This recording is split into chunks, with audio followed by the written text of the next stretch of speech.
아멘. 할렐루야. 이 새벽에도 함께하신 모든 분들에게 주님의 은혜가 함께하시기를 축복합니다.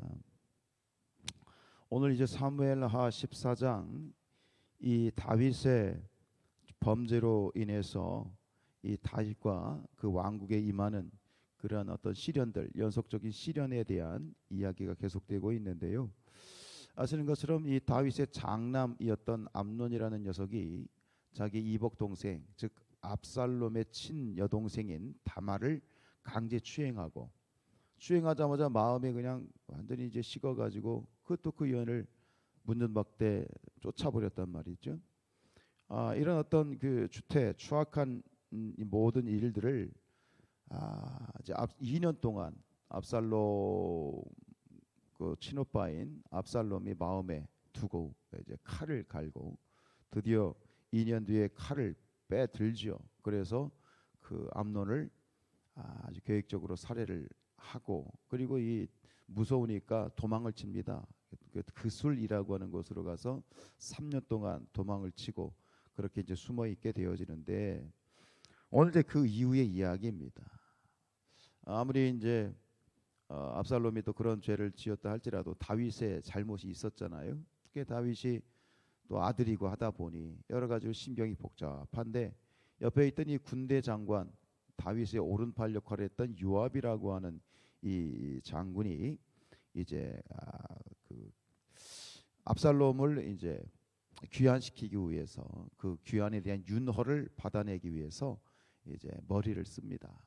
그래서 이 드고아에 있는 한 여인을 통해서 이제 뭐 이렇게 해서 이제 시켰죠. 그래가지고 결국 압살롬이 예루살렘으로 3년 만에, 그 술로 피신했던 이 압살롬이 3년 만에 다시 예루살렘으로 복귀를 하게 되어지는데, 뭐 그런 어떤 이야기입니다. 그리고 압살롬이 예루살렘에 이제 복귀를 해서 그 예루살렘 백성들에게 압살롬이 어떤 평가를 받았는지, 사실 이것은 결국은 압살롬 반역의 전초가 되는 그런 상황들을 펼쳐주고 있는데, 오늘은 이 요압이라고 하는 사람에 대한 좀 묵상을 좀 깊이 하기를 원하는데, 여러분 어떠십니까? 이 요압이 다윗에게 행한 이 어떤 일들이 선하게 보이십니까?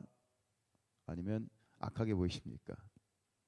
표면적으로 보면 요압의 행동은 굉장히 이 부자지간에 갈라진 것을 이어주고, 그리고 다윗의 마음을 읽어서 다윗이 하지 못하는 것을 대신 이렇게 행해 준 것 같은 그런 굉장히 좀 이렇게 우호적이고 참 선한 모습처럼 보이지요.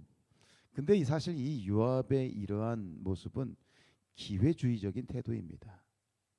굉장히 머리를 잔꾀를 쓰고 있는 거예요. 그건 무슨 얘기냐면, 지금 요압의 마음에는 이 다윗이 점점 나이가 들어가니 차기 대권은 누구의 것이다? 압살롬의. 뒤에서 보면 지금 얘기하잖아요. 그 압살롬이 왔는데 사람들이 보기에 머리끝부터 발끝까지 흠이 없다. 그 정도로 사람들에게 굉장히 아주 긍정적인 평가를 받을 만한 조건을 가지고 있었던 거예요. 요압이 보기에도 그랬던 거죠. 그래서 이 압살롬이 나중에, 그리고 이 압살롬이 실질적인 첫째가 암논이고 둘째 아들이 죽었어요. 압살롬이 셋째 아들이에요. 그러니까 지금 아들의 어떤 계열로, 이 순서로 봐도 압살롬이 현재의 장남인 거예요. 그러니까 이 압살롬이 왕이 될 것은 뻔한 일이죠. 그러니까 차기 대권은 압살롬의 것이니 내가 압살롬에게 잘 보여야 되겠다라고 하는 그런 꾀를, 사실은 자신의 입지를 강화하기 위한 권모술수인 거예요. 이 요압이라는 사람은 굉장히 권모술수에 강한 사람이에요. 결국 어떻게 됩니까? 이 요압이 다윗이 이제 죽게 될 때 솔로몬에게 유언을 남깁니다. 너 왕이 되면 1순위로 해야 될 일이 있다. 그것은 요압을 제거해라, 이렇게 얘기합니다. 좀 굉장히 정치적인 어떤 그런 판단력에 의한 일인데, 왜냐하면 요압, 다윗도 이게 어떻게 손을 댈 수 없을 정도로 굉장히 강한 그런 존재가 요압이었어. 앞에서 그랬잖아요. 아브넬, 북이스라엘에 이제 아브넬이 내려왔을 때 다윗은 이제 우호적으로 아브넬을 만났고 그리고 아브넬을 돌려 보내줬어요. 그런데 이 요압이 자기 동생을 죽였다는 그런 어떤 악감정 때문에 다윗의 허락도 받지 않고 그 아브넬을 갖다 처단하게 죽이잖아요. 또 마찬가지예요. 이 압살롬도 마찬가지예요. 압살롬이 반역을 일으켰을 때 아마 요압은 그렇게 생각했을 것 같아요. 아, 이게 반역을 일으켰으니까 압살롬은 차기 대권 주자가 될 수 없어.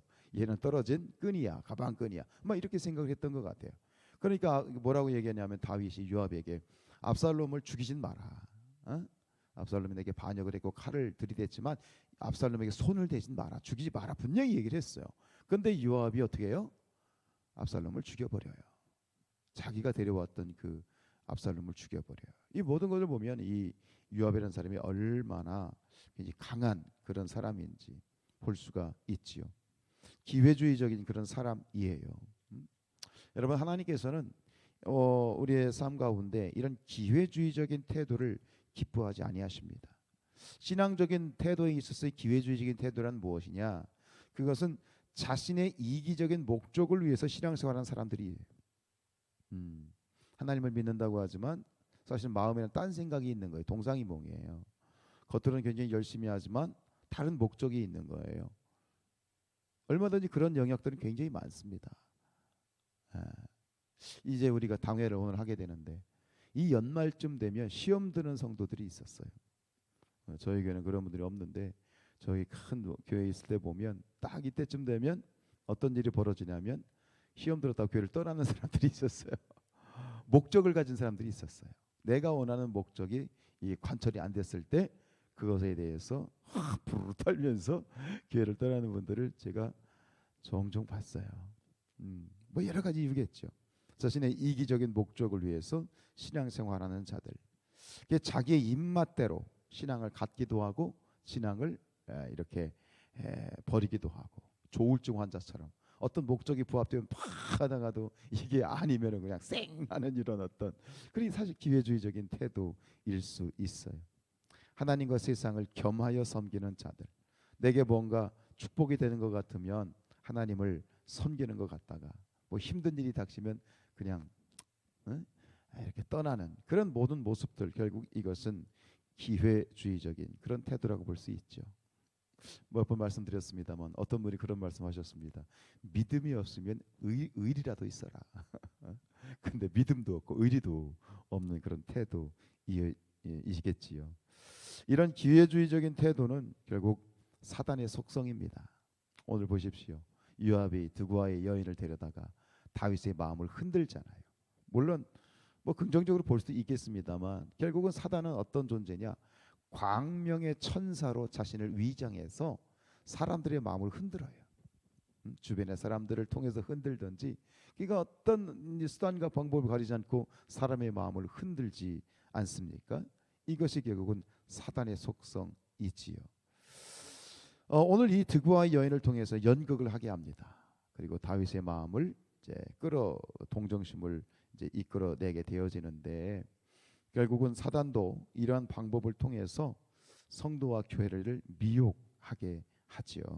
여러분, 베드로를 생각해 보세요. 그 옛날 베드로가 베드로의 마음을 흔들어서 예수님의 마음을 흔들게 했잖아요. 예수님이 내가 이제 고난을 받고 십자가에 달려 죽게 된다라고 얘기하니까 베드로가 뭐라고 얘기합니까?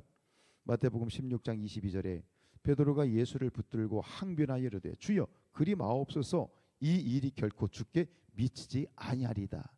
이게 무슨 얘기냐면 예수님 그러실 수 없습니다. 돌아가시면 안 됩니다. 뭐 이런 얘기입니다. 예수님 죽으시면 안 됩니다. 굉장히 위하는 척하잖아요. 그죠? 막 위하는 척하고 뭐 위로하는 척하고 막 사랑하는 척하고. 그런데 이것에 대해서 예수님이 뭐라고 말씀하십니까? 예수께서 돌이키시며 베드로에게 이르시되 사탄아 내 뒤로 물러가라. 너는 나를 넘어지게 하는 자다. 이렇게 예수님이 공격하시죠. 네가 하나님의 일을 생각하지 아니하고 보세요. 도리어 사람의 일을 생각하는도다. 사단은 베드로를 통해서 어쨌든 예수님을 흔들려고 했어. 예수님을 흔들려고 했던 사탄이 우리 연약한 사람들의 마음은 오죽하겠습니까? 이런 사람 저런 일 이런 일을 통해서 결국 사람의 마음을 흔들어서 미혹하게 하고 그러는 것. 그 사단의 속성이지요. 사랑하는 여러분, 지금도 마찬가지로 이 사탄은 언제나 그랬던 것처럼 광명의 천사라 위장해서 우리의 마음을 흔들고 있습니다. 우리가 날마다 기도해야 되겠습니다.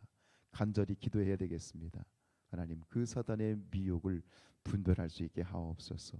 사람을 보지 않고 하나님을 보게 하시고 하나님의 뜻하신 가운데 이 정도를 걸어갈 수 있는 말씀의 길을 걸어갈 수 있는 우리가 되게 하옵소서. 기도함으로 또 늘 또 그렇게 승리할 수 있는 저와 여러분들 되시기를 주님의 이름으로 축복합니다. 기도하겠습니다.